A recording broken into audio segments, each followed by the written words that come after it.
کلامنا اتبعونا، جب وہ لوگ ہمارے کلام کو، اس کی شیرینی کو اور اس میں موجود معجزنما اثر کو دیکھیں گے، اتبعونا، اتبعونا کا مطلب کیا ہے؟ خود بخود وہ ہم کو اپنا پیشوا بنائیں گے، خود بخود ہمیں اپنا امام بنائیں گے، خود بخود اپنا دین ہم سے لینے کی کوشش کریں گے۔ ہاں، یہ کام آپ نے کرنا ہے۔ ہاں، یہ بہت بڑی نعمت ہے، اور اس میں بہت بڑا کردار وہ امام جعفر صادق علیہ الصلوۃ والسلام کا ہے۔ دونوں تاریخی مجالس منعقد ہوئی، لیکن مجھے کسی جمعہ میں موقع نہیں ملا تھا کہ میں امام علیہ الصلوۃ والسلام کی جو وسیع خدمات ہیں مختلف میدانوں میں، ان کی طرف اشارہ کر سکوں۔ اور اتنا عرض کروں، جب امام محمد باقر علیہ الصلوۃ والسلام کی شہادت قریب آئی تو وصیت فرمائی اپنے بیٹے امام جعفر صادق علیہ الصلوۃ والسلام کو، اسی کا بے اصحابی، اسی کا بے اصحابی۔ اصحاب ایک تو انتہائی قریبی جو ساتھی ہیں ان کے لیے بھی بولا جاتا ہے اصحاب پیغمبر یا صحابہ پیغمبر۔ یہ صحابہ پیغمبر حضرت علی، حضرت ابوبکر، عمر، سلمان فارسی، مقداد، یہ سارے کے سارے صحابہ پیغمبر تھے۔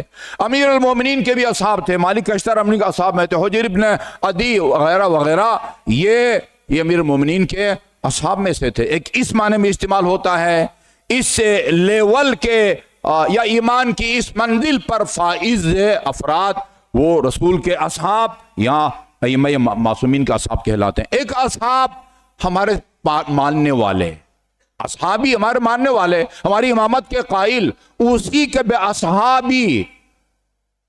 اپنے بیٹے سے امام جعفر صادق سے امام محمد باقر فرماتے ہیں اسی کے بے اصحابی، میں تمہیں اپنے اصحاب، اپنے چاہنے والے، اپنے شیعہ، آپ لوگ، ان کے بارے میں تمہیں وصیت کرتا ہوں۔ کیا مطلب ہے؟ یا ان کے کھانے پینے کا خیال رکھنا ہے،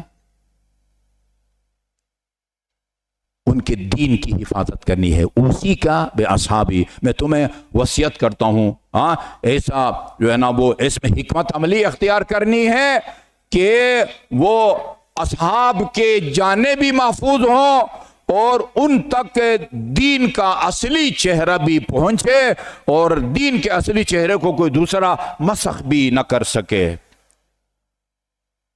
اچھا، شاید آپ نے سنا ہو، میں پہلے سنا چکا ہوں، شاید یاد نہ ہو، امام علیہ الصلوۃ والسلام نے جواب میں فرمایا، جب وصیت کی نا تو یہ فقہ میں لکھا ہوا، اگر کوئی وصیت کرے اور جس کو وصیت کی جاتی ہے وہ وعدہ کرے کہ ہم آپ کی وصیت پر عمل کریں گے، پھر اس پر واجب ہو جاتا ہے کہ وہ وصیت پر عمل کرے۔ اگر ذمہ داری نہ لے یا خاموشی اختیار کرے تو اس وصیت پر عمل کرنا جو ہے وہ واجب نہیں ہوتا۔ جب فرمایا اسی کے بے اصحابی، فرمایا اب قسم کھائی ہے یا نہیں کھائی ہے؟ واللہ لأدعنہم، بابا میں ایسی تربیت کروں گا آپ کے اصحاب یا آپ کے شیعوں کی کہ اگر پورے شہر میں ایک آپ کا ماننے والا، ظاہر ہے جو آپ کا امام محمد کا باقر کا ماننے والا ہے وہی امام جعفر صادق کا ماننے والا ہے، وہی امام موسیٰ کاظم کا ماننے والا ہے، وہی آج امام زمان عجل اللہ تعالی فرجہ شریف کا ماننے والا ہے، اگر پورے شہر میں ایک آپ کا اور میرا ماننے والا ہو، میں اس طرح علم کو محمد و آل محمد کی تعلیمات سے آراستہ کروں گا کہ دین سمجھنے کے لیے کسی کے در پر جانے کی اس کو ضرورت نہیں پڑے گی۔ لا یسأل احدا لأدعنہم، ایسی تربیت کر جاؤں گا کہ پھر دین سمجھنے کے لیے اس کو کسی کے پاس جا کے سوال کرنے کی ضرورت نہیں پڑی ہے۔ باپ سے وعدہ فرمایا ہے، کیا خیال ہے یہ وعدہ پورا کیا ہوگا امام نے یا نہیں کیا ہوگا؟ البتہ جبر اللہ تعالیٰ بھی نہیں کرتا، زبردستی اللہ تعالیٰ کسی کو اپنا اطاعت گزار نہیں بناتا، زبردستی اللہ تعالیٰ کسی سے نہ نماز پڑھواتا ہے، نہ سود خوری چھڑواتا ہے، نہ رشوت خوری سنواتا ہے۔ حق کا پیغام پہنچانے میں امام علیہ الصلوۃ والسلام نے کوئی کوتاہی نہیں کی، ضرورت پڑی تو وہاں تقیہ کیا، ورنہ کسی امام کے بارے میں آپ نہیں پڑھیں گے کہ 4000 شاگرد آپ کی مدرسہ جامعۃ الامام الصادق میں، جعفر صادق میں 4000 شاگردوں کی تربیت کی ہے۔ مدینہ میں پہلے وہ جگہ بھی موجود تھی، 4 دیواری بھی موجود تھی، چونکہ میں تقریباً 20-22 سال سے جا رہا ہوں، ابھی وہ جگہ موجود ہے تو دکھائی جاتی ہے وہاں حجاج کرام کو کہ یہ وہ جگہ ہے جہاں امام کا مدرسہ تھا، اور وہاں آپ نے 4000 شاگردوں کی تربیت کی ہے۔ مختلف مضامین میں آپ نے ماہر تیار کر رکھے تھے، مثلا امامت پر مناظرہ کے لیے حشام کو تیار کیا ہوا تھا، مثلا وہ فقہی مسائل میں مناظرے کے لیے زرارہ مسلم کو، ہر فیلڈ میں آپ نے ایک ماہر کو تیار کیا تھا۔ جب کوئی آتا تھا کہ اس کے حوالے کر دیتے تھے، فقہی مسائل کے بارے میں تمہیں کوئی بحث کرنی ہے محمد بن مسلم سے کرو، مناظرہ کے بارے میں، خلافت کے بارے میں مثلا حشام بن حکم۔ یہ آپ نے یہ تربیت کی ہے ائمہ معصومین علیہ الصلوۃ والسلام کی، یعنی اپنے شیعوں کی۔ میں ابھی تمہید لمبی ہو گئی، میں صرف یہ ایک روایت لے کے آیا تھا، توحید صدوق۔ توحید صدوق میں جہاں انہوں نے اللہ تعالیٰ کی قدرت کی بحث کی ہے نا، اللہ تعالیٰ کی قدرت، اللہ کی صفات 2 قسم کی، ثبوتیہ جو اللہ تعالیٰ کی شایان شان ہے، اللہ عالم ہے، اللہ قادر ہے، اللہ حی ہے، مدرک ہے۔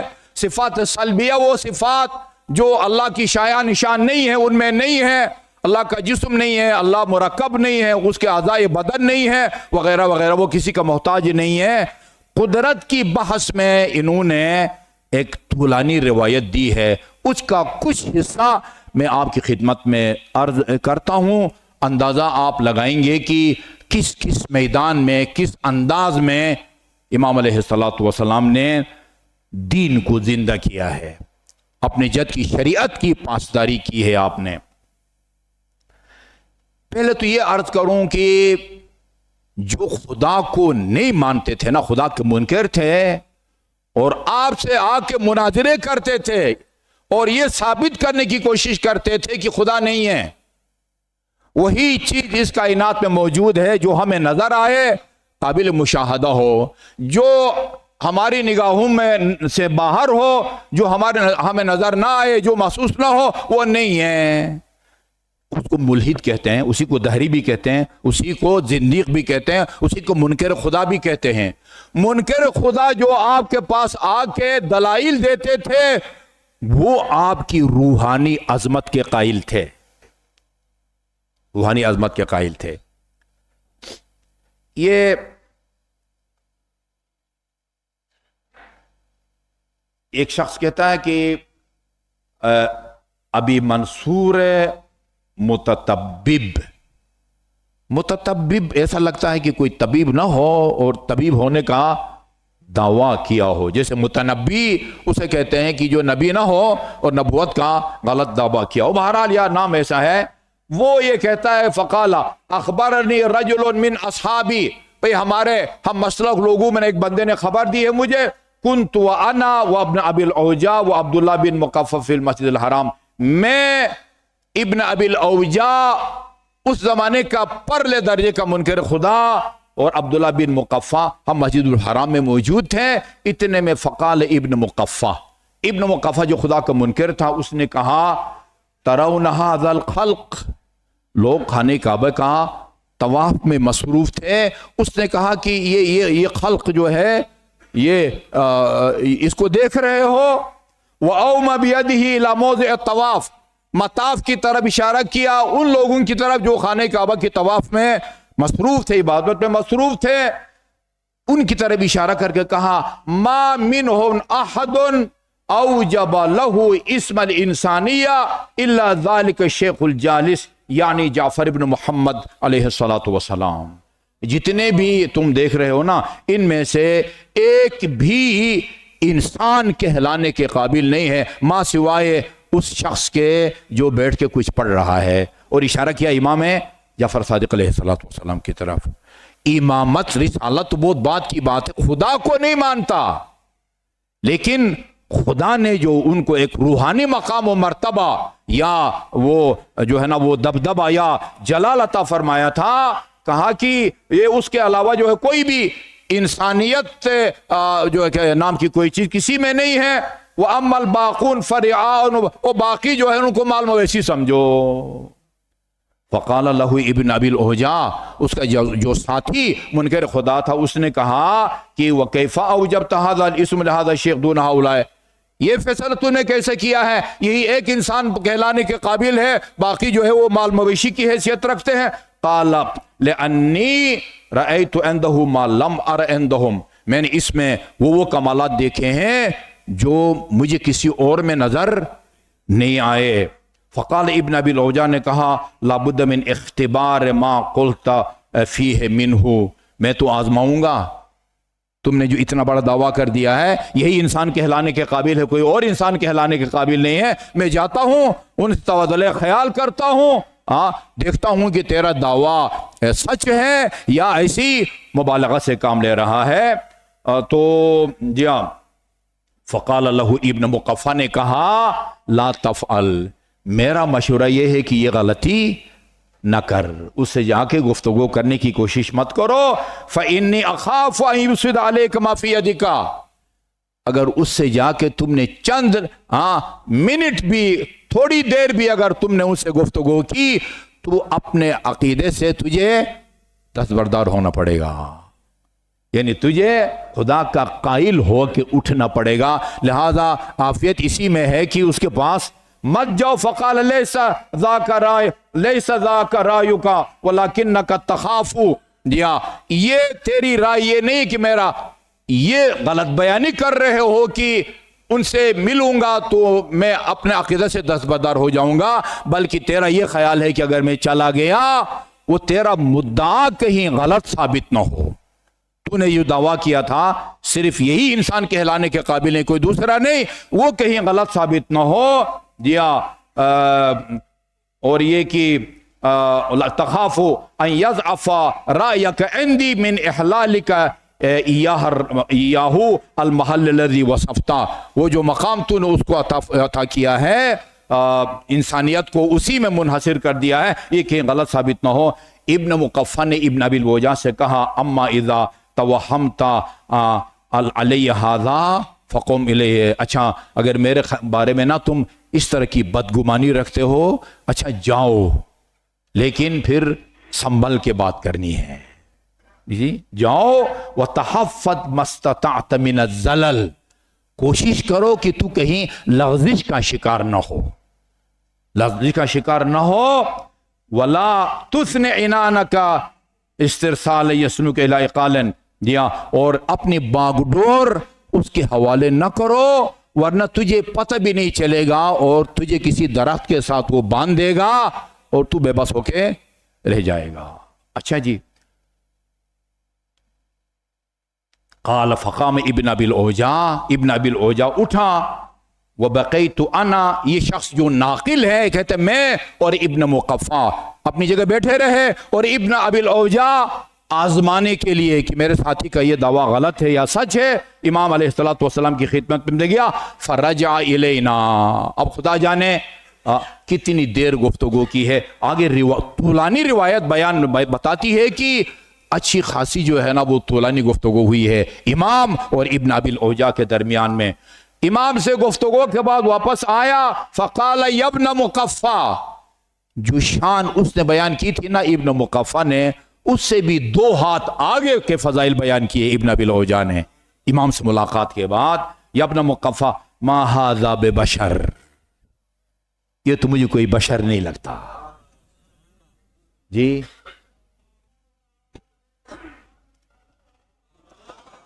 اللہم صلی اللہ محمد وآل محمد. خدا کا منکر ہے، خدا کا منکر ہے، لیکن جو خدا داد عظمت ہے اس سے متاثر ہوتے تھے. ما ھذا ببشر وإن كان فی الدنیا، ایسا تعریفی جملہ یا قصیدے کا مصرع میں نے اپنے علماء کرام کے کلام میں بھی جو ہے نا وہ نہیں دیکھا جو جس نے کوئی امام کے بارے میں اس طرح کی بات کی ہو. ان کان فی الدنیا روحانی یتجسد اذا شاء ظاہرا، اگر اس دنیا میں کوئی روحانی مخلوق ہے، فرشتے وغیرہ، ہاں، اور وہ جب چاہے انسانی شکل میں ظاہر ہو، او یتروح اذا شاء باطنا، وہ اگر چاہے تو روحانی شکل میں، جب چاہے انسانی شکل میں، اور جب چاہے روحانی شکل میں تبدیل ہو، وہ یہی ہستی ہے، وہ یہی ہستی ہے۔ فقال اللہ وکیف ذاک، کہا کہ اس نتیجے تک آپ کیسے پہنچے ہیں؟ کہا جلست الیہ، میں جا کے ان کے پاس بیٹھ گیا، فلما لم یبق عنده غیری ابتدأنی، جب آپ نے دیکھا کہ سب چلے گئے ہیں اور صرف میں ان کے پاس رہ گیا ہوں، فقالا، اب دو لفظوں میں امام علیہ الصلوۃ والسلام نے خدا کو ثابت کیا ہے۔ فرمایا ان یکن الامر علی ما یقول ہؤلاء وہو علی ما یقولون، اگر عقیدہ وہی درست اور ٹھیک ہے جو ان طواف کرنے والوں کا ہے، چنانچہ یہی عقیدہ ٹھیک ہے جو طواف والے رکھتے ہیں۔ وہ کیا ہے؟ خدا ہے، رسول ہے، جنت ہے، دوزخ ہے، یہی تصور ہے نا مسلمانوں کا۔ اگر عقیدہ وہی صحیح ہے جو یہ طواف کرنے والے رکھتے ہیں، یعنی یہ کہ اہل طواف رکھتے ہیں، فقط سلموا واتبتم، یہ وہ سلامت رہے، ان کو کوئی نقصان نہیں ہوگا، وہ اتبتم، تم ہلاک ہوگے۔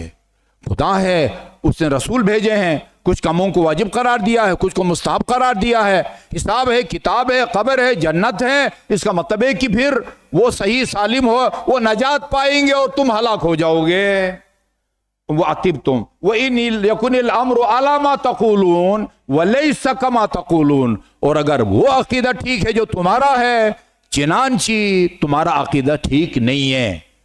فرض کرتے ہیں کہ تمہارا عقیدہ ٹھیک ہے اور یہ ایسے ہی خانے کعبے کا چکر لگا رہے ہیں، جو ہے نا وہ ایکسرسائز کر رہے ہیں، فقد استویتم انتم وہم، پھر تو تم اور وہ انجام دونوں کا برابر رہا۔ انہوں نے کیا نقصان اٹھایا ہے؟ فقلت له یرحمک اللہ۔ اچھا، ہم کیا کہتے ہیں اور وہ کیا کہتے ہیں؟ امام نے منکرین خدا اور خدا کے قائل میں مختصر الفاظ میں فرق بتایا۔ ان کا عقیدہ یہ ہے، ایک خالق ہے، آسمان میں بھی اس کی مخلوق ہے، زمین میں بھی اس کی مخلوق ہے۔ تمہارا عقیدہ یہ ہے کہ جو دکھائی دیتا ہے وہ ہے، اور جو دکھائی نہ دے وہ نہیں ہے۔ جب یہ بتایا تو وہ کہتا ہے کہ میں نے ان کی اس گفتگو کو غنیمت سمجھا اور کہا اگر ایسی بات ہے تو اللہ چند لمحوں کے لیے اپنی جھلک کیوں نہیں دکھاتا تاکہ سارے اس کے قائل ہو جائیں۔ چپ پردے غیب میں رہ کے وہ نبی بھیجتا ہے، یہ کام کرو، یہ کام کرو، ایک دفعہ سامنے آ جائے، ٹھیک ہے جی، وہ دودھ کا دودھ جو ہے نا وہ پانی کا وہ پانی ہو جائے، کما یظہر، تو کما تقولون ان یظہر فما منعہ ان کان امر کما تقولون ان یظہر لخلقہ، اپنے مخلوق کے سامنے خدا ظاہر کیوں نہیں ہوتا؟ جی ہاں، وَيَدُوا إِلَىٰ عِبَادَتِهِ، اور اپنی عبادت کی طرف لوگوں کو دعوت کیوں نہیں دیتے تاکہ ایک بندہ بھی اختلاف کرنے والا نہ رہے۔ جی ہاں، نبیوں کو بھیجنے کی کیا ضرورت ہے؟ تو امام علیہ الصلوۃ والسلام نے کہتے ہیں کہ امام نے میرے اندر جو قدرت کی نشانیاں تھی، آثار جو میرے بس سے باہر تھی، میں نے میرے خیال میں نمبر شمار لگایا ہے 35 ایسی تبدیلیاں جو انسانی بدن میں رونما ہوتی رہتی ہیں، جو انسان کے اختیار میں نہیں ہیں، ان کو بیان کیا امام نے۔ فرمایا ان کے پیچھے کس کی قدرت اور علم کار فرما ہے۔ اس گفتگو کو سننے کے بعد مجھے ایسا لگا جیسے خدا میرے سامنے کھڑا ہے، سارا ہے۔ اللہم صلی علی محمد وآل محمد۔ اس نمونہ کو عرض کرنے کا مقصد یہ ہے کہ یا علی، یقیناً صادق آل محمد نے اپنے بابا سے جو وعدہ کیا تھا وہ سچ کر دکھایا ہے۔ آپ دین مکمل طور پر بیان کر گئے ہیں، اور اتنا بیان کیا ہے کہ پورے مکتب کا نام جعفری پڑ گیا۔ وہ ایک دفعہ مرحوم آغا پویا ایک صاحب کو لے کے آئے، جرنل صاحب تھے، میں ان کا نام نہیں لوں گا، ہو سکتا ہے وہ راضی نہ ہو اور ان کو ناراض بھی نہیں ہونا چاہیے کہ اچھی بات ہے۔ تو وہ کچھ مسائل لے کے آئے تھے. مسائل پوچھنے کے بعد کہا کہ مجھ سے کہا کہ آغا صاحب میرے خیال میں یہ ہم کو جو جعفری کہا جاتا ہے نا یہ ایک سازش ہے. ہم امام جعفر صادق کے دین پر عمل نہیں کرتے, ہم رسول خدا کے دین پر عمل کرتے ہیں. امام جعفر صادق نے اپنے جد کی تعلیمات کو ہم محمدی کیوں نہیں کہلاتے اور اپنے آپ کو جعفری کہلاتے. ان کی ایک سوچ تھی, لیکن اس میں کوئی شک نہیں ہے کہ صرف شیعوں پر نہیں مسلمانوں پر صادق آل محمد کے احسانات ہیں.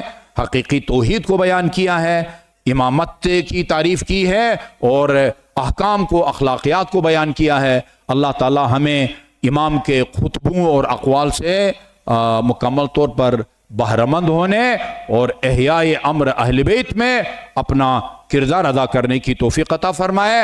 اعوذ باللہ